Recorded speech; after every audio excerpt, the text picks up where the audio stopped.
चलिए guys start करते हैं नेक्स्ट क्वेश्चन। ठीक है, गेट 2014 का क्वेश्चन है। कह रहा है कि certain amount of N ideal gas is initially at pressure P1। ठीक है, आवाज़ आ रही है? हाँ। Certain amount of N ideal gas is initially at pressure P1 and temperature T1। ठीक है, ठीक है।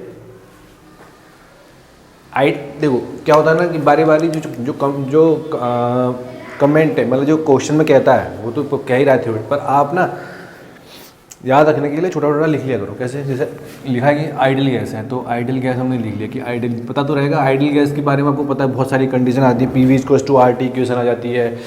ठीक है, इंटरनल एनर्जी की इक्वेशन आ जाती है, एंथैल्पी, ठीक है, फंक्शन ऑफ टेम्परेचर, ये सब आ जाता है। तो आइडियल गैस कहने से ही इतने सारे हमारे दिमाग में टर्म घूम जाने चाहिए आइडियल गैस से रिलेटेड, जो हमें पता है। तो at a pressure P1 initially and temperature T1। ठीक है, first it undergoes constant pressure process such that T2 = 3T154। मतलब कि टेम्परेचर जो T2 हो गया वो 3/4 ऑफ T1 हो गया, मतलब कि टेम्परेचर डिक्रीज हो गया। तो लो टेम्परेचर डिक्रीज हो गया। कांस्टेंट प्रेशर, मैं PV डायग्राम बनाता हूँ, है नहीं, हम PV डायग्राम हर जगह लेते हैं। तो टेम्परेचर डिक्रीज हो गया कांस्टेंट प्रेशर प्रोसेस में, टेम्परेचर डिक्रीज हो गया कांस्टेंट प्रेशर प्रोसेस में। अब हमें पता है आइडियल गैस है, तो आइडियल गैस केस में क्या होता है? PV = RT। Constant pressure process, temperature T2 decrease हो गया। T1 से जब T2 की तरफ कांस्टेंट प्रेशर प्रोसेस में आ रहे हैं तो टेम्परेचर हमारा डिक्रीज हो गया। तो टेम्परेचर डिक्रीज हो गया, इसका मतलब वॉल्यूम भी डिक्रीज हुआ होगा। देखो टेम्परेचर डिक्रीज होगा तो वॉल्यूम भी डिक्रीज होगा, स्पेसिफिक वॉल्यूम। इसका मतलब प्रोसेस ऐसे होगा, ऐसे जा रहा होगा, ये 1 2। टेम्परेचर डिक्रीज होगा तो मतलब स्पेसिफिक वॉल्यूम भी डिक्रीज होगा। आइडियल गैस से पता चल रहा है इक्वेशन से। Then it undergoes a constant volume process. फिर ये गया कांस्टेंट वॉल्यूम प्रोसेस में, कांस्टेंट वॉल्यूम। ठीक है, तो कांस्टेंट वॉल्यूम ऐसे जाएगा।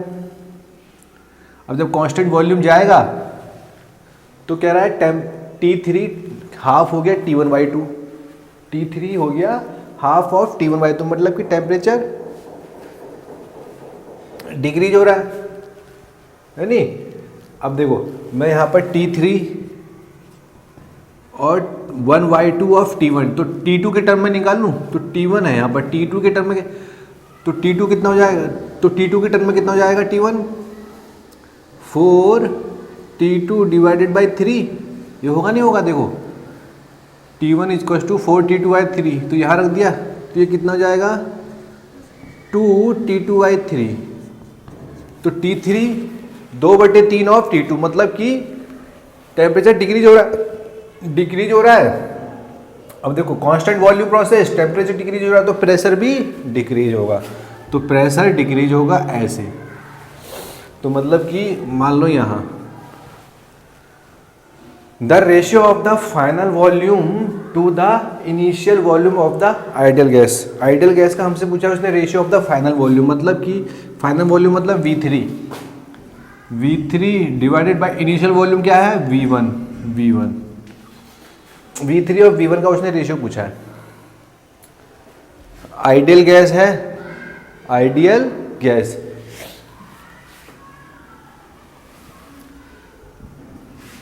तो V3 और V1 का उसने रेशियो पूछा है।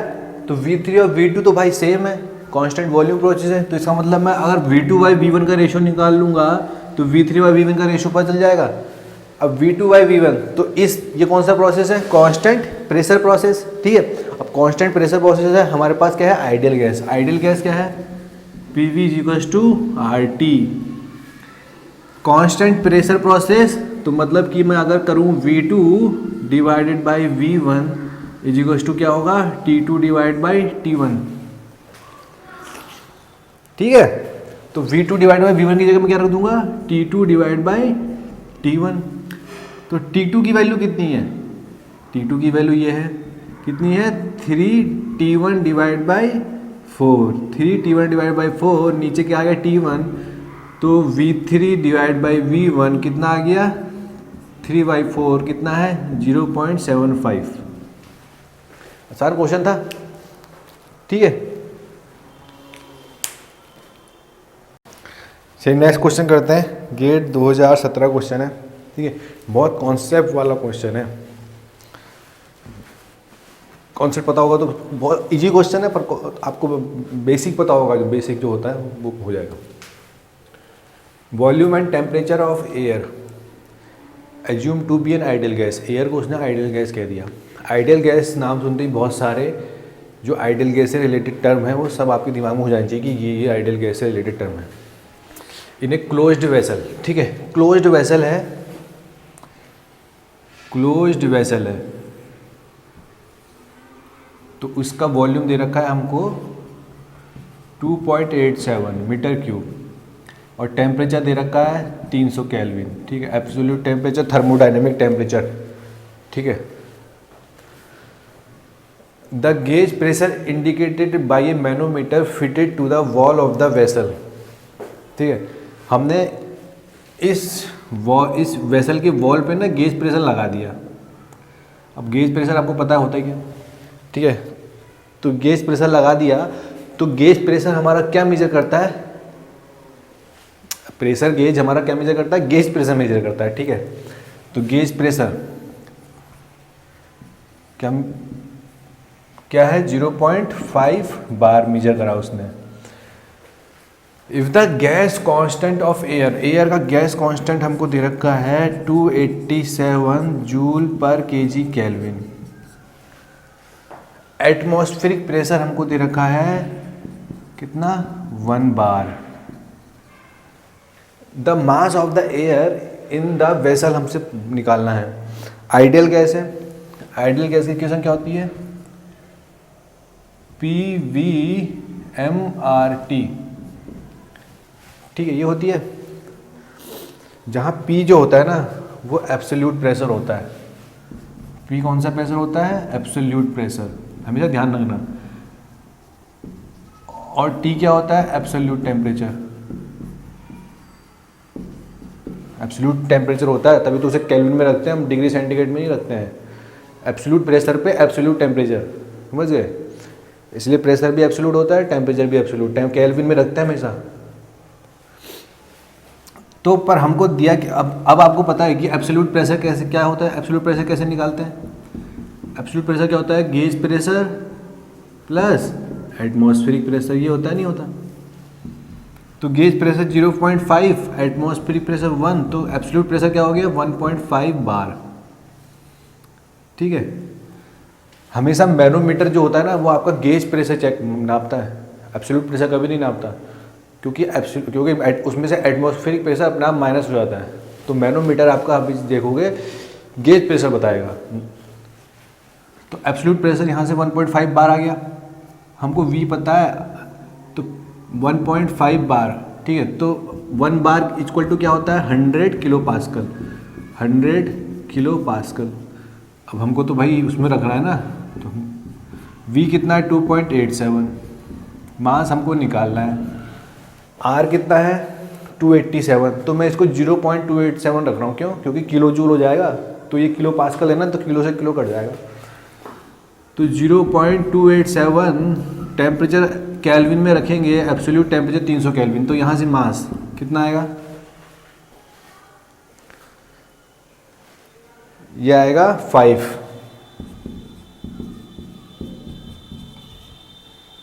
समझे, इतना केजी आएगा। इसमें क्या कॉन्सेप्ट था कि आपको पता होना चाहिए कि P जो एब्सोल्यूट प्रेशर होता है और T एब्सोल्यूट टेम्परेचर होता है, ठीक है। फिर नेक्स्ट क्वेश्चन करते हैं, गेट 93 का क्वेश्चन है। कह रहा कि the first law of thermodynamics takes the form W - delta H when applied to, ठीक है। फर्स्ट लॉ ऑफ थर्मोडायनेमिक्स आपको पता होना चाहिए, for a closed system and also for an open system, ठीक है। क्लोज सिस्टम के लिए, ओपन सिस्टम के लिए कॉन्सेप्ट तो वही है, कंजर्वेशन ऑफ एनर्जी, ठीक है। Energy can neither be destroyed, can neither be created, it's only change the form.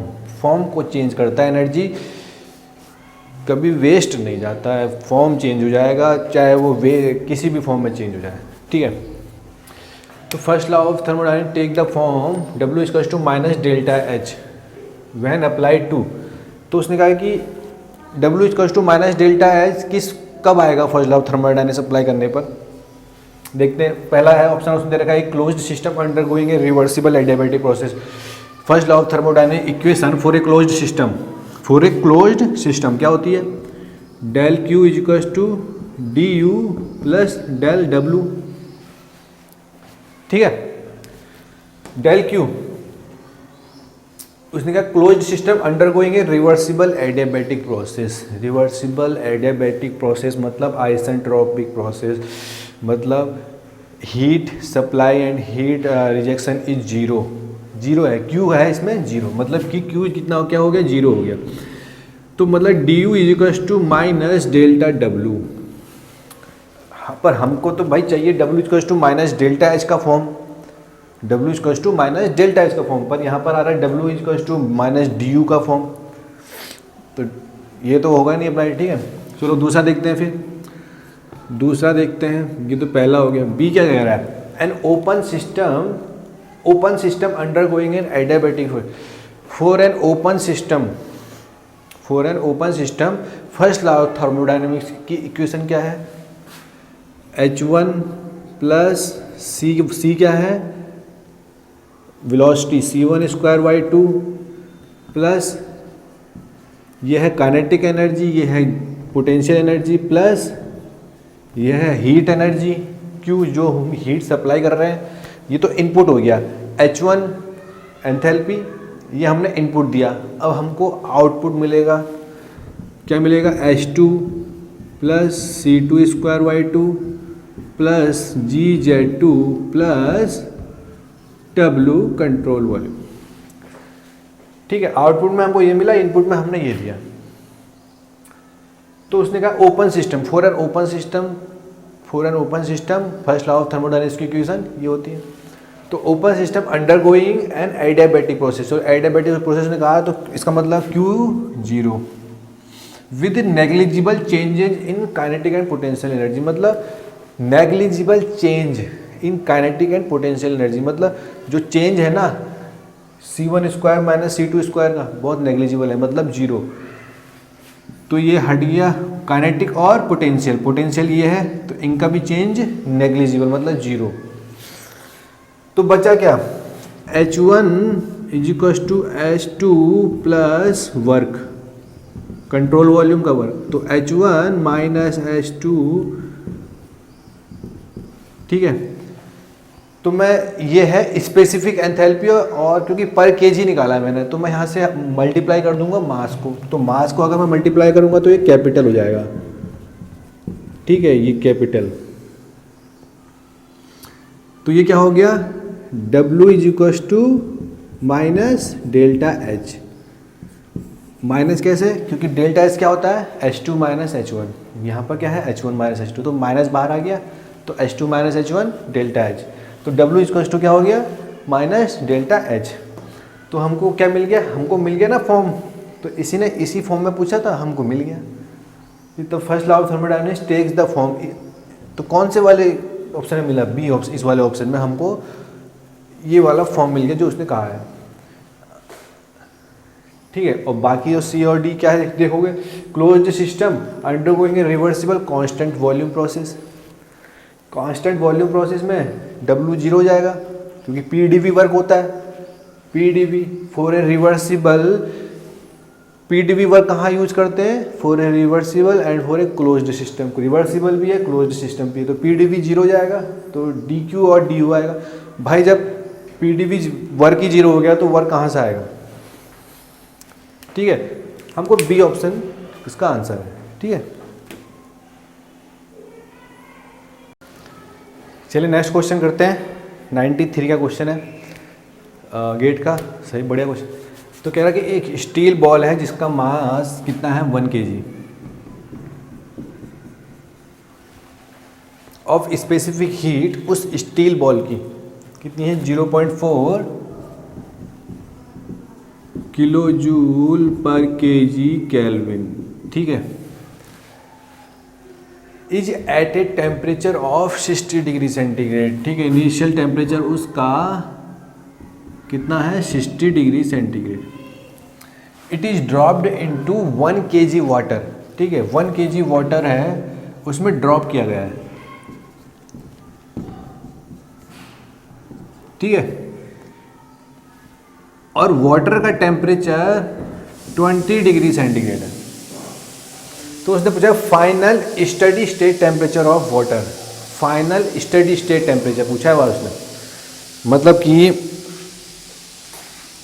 उस स्टेट पर उसने टेम्परेचर पूछा हुआ है जब स्टील बॉल को हमने ड्रॉप किया वाटर में ड्रॉप करने के बाद जो 60 डिग्री सेंटीग्रेड टेम्परेचर है और जो वाटर का 20 डिग्री सेंटीग्रेड टेम्परेचर है, पहले तो अच्छा खासा वो इक्विलिब्रियम कंडीशन में थे जब दोनों अलग अलग बैठे हुए थे, एक 60 पे बैठा हुआ था स्टील बॉल और वाटर 20 पे बैठा हुआ था, तो भाई उसको उठा के स्टील बॉल को पानी में डाल दिया। अब जब 60 और 20, जब 60 और 20 वाले आपस में मिलेंगे तो भाई उनमें हलचल पैदा होगी नहीं होगी। अब किसी का टेम्परेचर जैसे किसी का टेम्परेचर 60 डिग्री सेंटीग्रेड है और ठीक है, और वो 20 डिग्री सेंटीग्रेड वाले टेम्परेचर से हाथ मिला रहा है, तो भाई दोनों में 20 वाला तो उसको गर्मी लगेगी, 60 वाले को थोड़ा सा यार वो महसूस होगा कि यार ये तो है नहीं, तो थोड़ी देर तक मिलाए रखेंगे कब तक, जब तक वो दोनों इक्विलिब्रियम कंडीशन में ना आ जाए, ठीक है, टेम्परेचर उनका इक्विलिब्रियम पे ना आ जाए, दोनों थर्मल इक्विलिब्रियम की कंडीशन में ना जब तक ना आ जाए तब तक वो हाई टेम्परेचर से लो टेम्परेचर की तरफ हीट का प्रवाह होगा और लो टेम्परेचर से और हाई टेम्परेचर वाला, और जो लो टेम्परेचर वाला है वो हाई टेम्परेचर से हीट लेगा, ठीक है, मतलब कि एनर्जी बैलेंस करेंगे एक दूसरे की। तो यहाँ पर क्या लगाएंगे हम, एनर्जी बैलेंस इक्वेशन। तो एनर्जी बैलेंस इक्वेशन लगाएं।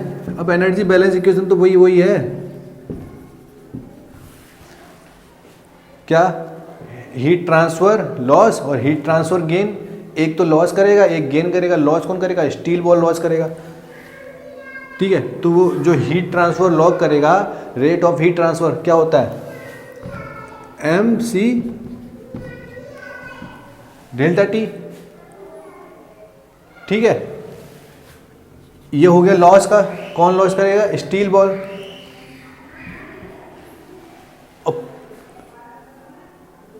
इक्विलिब्रियम टेम्परेचर फाइनल पे पहुंचेगा, ठीक है,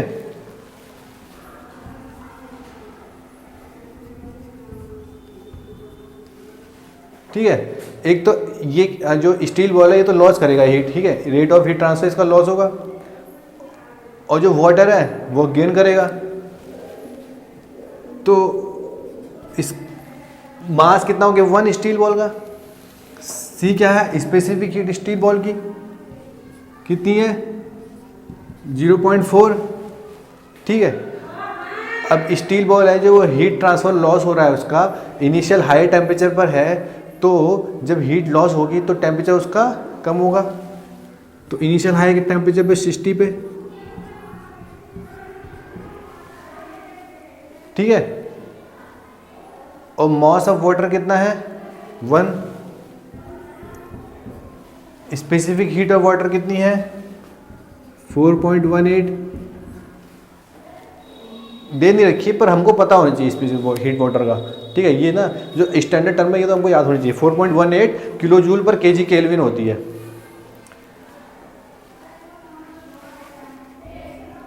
T-20, अब टेम्परेचर का देखो, स्टील ने हीट लॉस किया तो टेम्परेचर गेन करेगा हीट, तो वो जब टेम्परेचर गेन करेगा तो उसका टेम्परेचर इंक्रीज होगा, ठीक है, तो T फाइनल और 20 लास्ट में तो वो थर्मल इक्विलिब्रियम कंडीशन पर ही आएंगे, मतलब दोनों का टेम्परेचर लास्ट में सेम ही रहने वाला है, इसमें भी लास्ट में T रहने वाला है, इसका भी लास्ट में T रहने वाला है। तो इसको सॉल्व करें, तो यहाँ से सॉल्व करने के बाद टेम्परेचर कितना आएगा,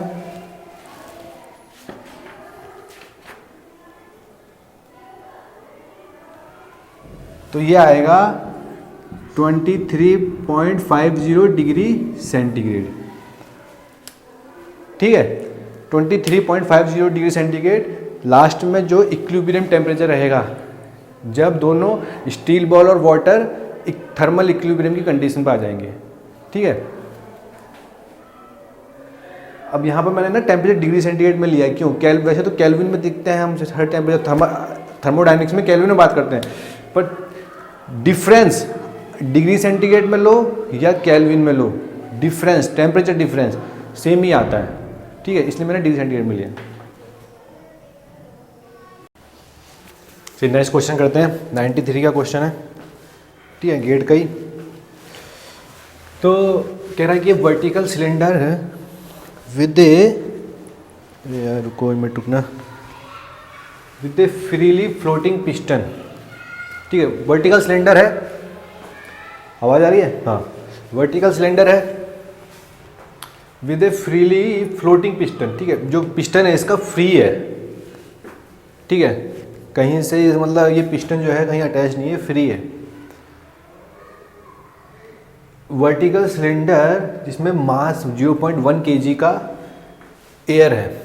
ठीक है, 0.1 kg air at 1.2 bar, pressure at a 1 atmosphere pressure दे रखा है। मास कितना है? 0.1 kg, प्रेशर इनिशियल में 1.2 bar, and small electrical register ही है। The register is wire to an external 12 volt battery. ठीक है, ये 12 वोल्ट की बैटरी से कनेक्ट होगा। ठीक है, 12 वोल्ट की बैटरी से, और करंट इसमें पास कर रहा है इस रजिस्टर के through 1.5 ampere. 1.5 ampere current pass कर रहा है 490 सेकेंड। ठीक है, 90 सेकेंड के लिए 1.5 एम्पियर करंट पास किया through a 12 volt battery. The piston, तो ये पास किया तो कितना वर्क किया? देखो कितना वर्क किया, मैं मान लेता हूँ ये जो अंदर ये सिलेंडर है ना, इसको मैं सिस्टम मान लेता हूँ। सिस्टम मैंने कहा बाउंड्री, तो अब ये बन गई मेरी, मैंने एक बना ली बाउंड्री। तो बाउंड्री के बाहर जो है वो सब कुछ है सराउंडिंग, बाउंड्री के अंदर जो है वो सिस्टम। तो खेल किसके बीच में होगा? सिर्फ सिस्टम और सराउंडिंग के बीच में। Boundary work and heat are boundary phenomena. जो भी ट्रांसफ़र होगा थ्रू बाउंड्री होगा, बाउंड्री के द्वारा ही होगा, बाउंड्री ही पास करेगा। तो यहाँ पर जो ये करंट फ्लो कर रहा है इस रजिस्टर के थ्रू, करंट मतलब इलेक्ट्रॉन पास हो रहा है इस रजिस्टर के थ्रू। ठीक है, पास हो रहा है करंट, तो कितना, मैंने क्या कहा? बाउंड्री, बाउंड्री के थ्रू ही वर्क होगा। तो जो ये करंट पास किया इस बाउंड्री के थ्रू, तो जो ये करंट ने वर्क किया इस बाउंड्री पर, इस बाउंड्री के थ्रू वर्क किया, कितना वर्क किया? वर्क किया, पावर कितना जनरेट हुआ? VI। ठीक है, ये तो पावर हो गया। तो वर्क मान लो WVI × T। कितना वोल्ट? 12 वोल्ट। कितना एम्पियर? 1.5 एम्पियर। कितने टाइम के लिए? 90 सेकेंड के लिए। कितना वर्क किया? कितना हुआ ये?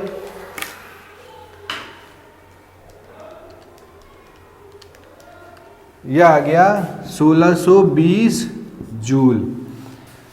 इतने जूल इस बाउंड्री के थ्रू वर्क ट्रांसफर हुआ। इतने जूल किस इस बाउंड्री के थ्रू वर्क ट्रांसफर हुआ। इतने जूल किसके द्वारा ट्रांसफर हुआ? जो ये इलेक्ट्रॉन फ्लो कर रहा है। ठीक है, जो ये इलेक्ट्रॉन फ्लो कर रहा है ना, इसके थ्रू इतना वर्क ट्रांसफर हुआ बाउंड्री में। ठीक है, अब वो कह रहा है कि जब ये ट्रांसफर हुआ इतना वर्क, तो piston sweeps a volume of 0.1 metre cube. मतलब कि पिस्टन जो शुरू इनिशियल कंडीशन में था वो कुछ यहाँ आ गया, ठीक है, यहाँ आ गया, और कितना वॉल्यूम स्वीप हुआ, ये स्वीप हुआ 0.01 मीटर क्यूब, समझ रहा है? हाँ, कितना वॉल्यूम स्वीप हुआ जब ये इस बाउंड्री के थ्रू वर्क ट्रांसफर हुआ, तो कितना वॉल्यूम स्वीप हुआ 0.01 मीटर क्यूब, ठीक है। Piston and cylinder are insulated, piston और सिलेंडर इंसुलेटेड है, पिस्टन भी इंसुलेटेड है, सिलेंडर भी इंसुलेटेड है, मतलब कि कोई हीट ट्रांसफ़र नहीं हो रहा है, ना हीट बाहर जा रही है, ना हीट बाउंड्री के थ्रू हीट अंदर आ रही है, कोई भी हीट ट्रांसफर, इंसुलेटेड है ना, पिस्टन भी इंसुलेटेड है, ठीक है। तो जो वर्क इस ने किया रजिस्टर ने अंदर सिस्टम के, तो उसमें जो हीट जनरेट हुई होगी। अरे यार, जब ये वर्क ट्रांसफ़र हुआ, अब यहाँ पर ये तो रजिस्टर है ना, ये तो वायर है, ये तो जहाँ से इलेक्ट्रॉन जा रहा है ये वायर है, और ये जो है ये रजिस्टर है, ये जो रजिस्टर क्या करेगा, हीट जनरेट करेगा अंदर सिस्टम में, समझ गए?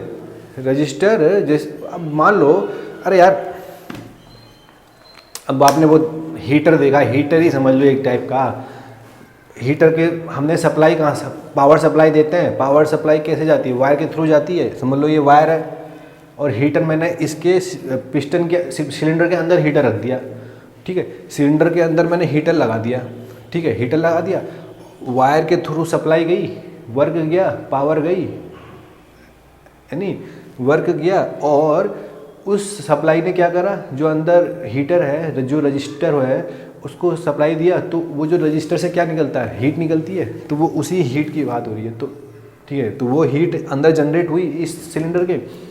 अब चूँकि पिस्टन और सिलेंडर दोनों इंसुलेटेड है, तो कोई जो हीट अंदर जनरेट हुई ना, वो बाहर नहीं निकलेगी, ठीक है, इंसुलेटेड है।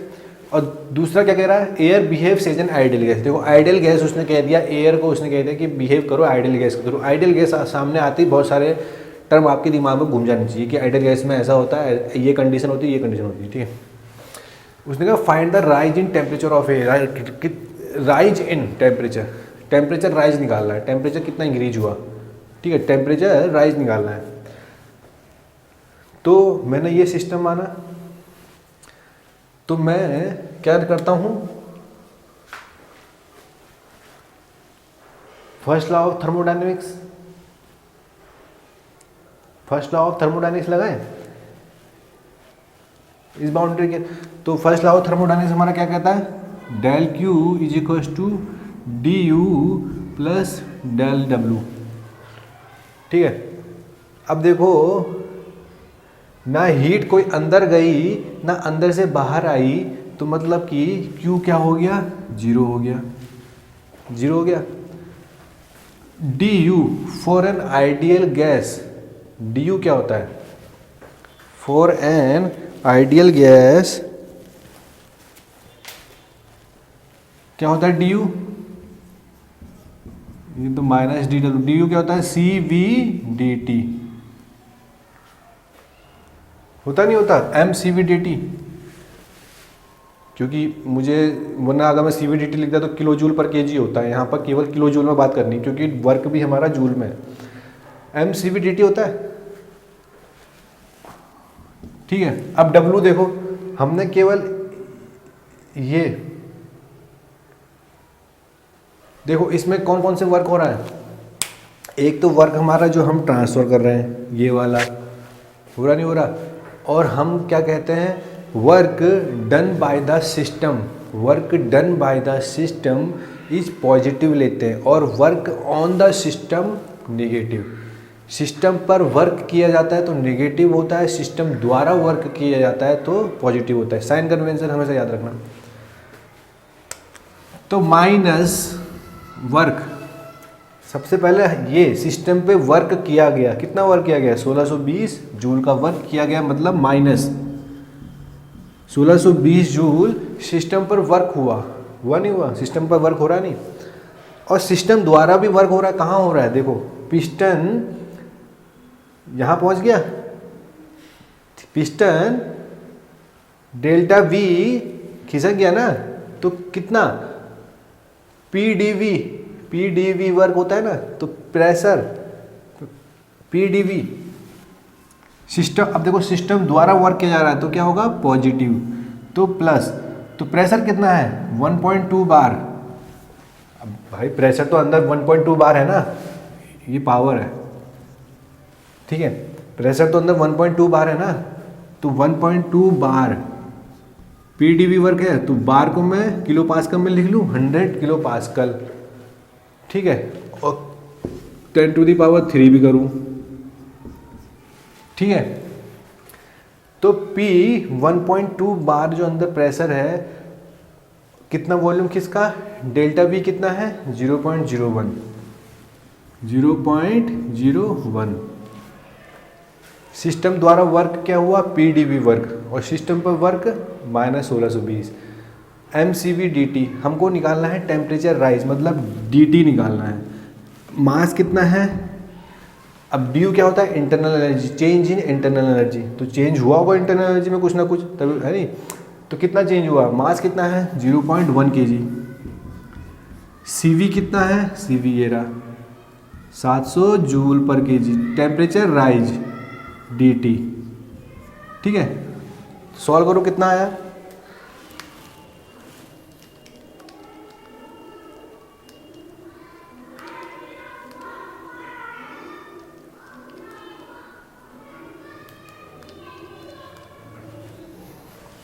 यह आ गया 420। तो यहाँ से कितना टेम्परेचर राइज होगा,